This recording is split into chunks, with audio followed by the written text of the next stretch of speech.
Sir, kasi no hot mi sir. Abang na say got. Sir, atang manu ta ka ano hin boy na hat ano hin ka mo ki dan ki to sir. Kadong manu to ki boy na ti.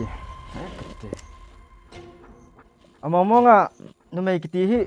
tulay ta hi gal nei pasal dengan numay kiti hi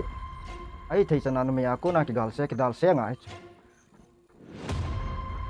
pasal gal nei hi ale dong mai mang koi da tei ta aphat na be ta tu anang kum som ni tapang bet na hi na lai chu kum som ni thing bet men ta dong ma na ti le ti ka gal na ka da ham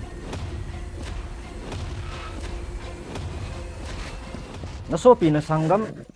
na una na men phai sunga bol na chane het lo ha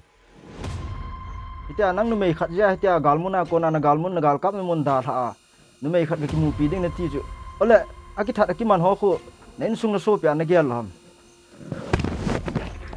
lấy xe chung anh mày cái bạn lâu kia chứ chăn thấy không cái chăn tao phát ông nó vậy tao xóm ni là ngàn ăn phát tiếng là hol tiếng là cái hol nó vậy tao hol mò hết tao nó hol cái nó vậy tao nó đẹp trái ông lèo cho nó anh mày có mua lèo thế lâu kia chứ nhá đúng không Sir. lẽ tu chun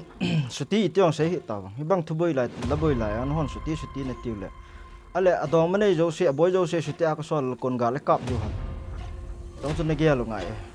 tôi nó sẽ gồ thằng tôi nào và gồ thằng nó sẽ này phụ gồ thằng nhộng kim sẽ nó vin upa nhộng kim sẽ này lắm upon bon cái gì này cái in phang ấy tiệt tuân chân kia suti thum khâu lại nó gồ thằng chân nó ngã thứ này cái sụ bơi và suti nó thum bỏ đi pi lệ suti vang cho coi máy chi thấy lâu đuôi cái này thu bơi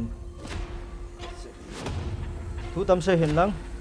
suti nó thum sang trên lăng cycle là trên lăng cycle KVV ho represented mi khát hàng Covid lăng cang chụp lăng trên lăng KVV ho represented mi khát hàng Covid lăng sunu lăng represented KVV ho represented mi khát hàng Covid lăng tí rồi lăng represented KVV ho Kuki village volunteer ho represented mi khát câu tang lai cái hồ được chứ nhưng mà là nó chơi tiếng phùng xóm cả không thôn đi bên sạch hết không Sir.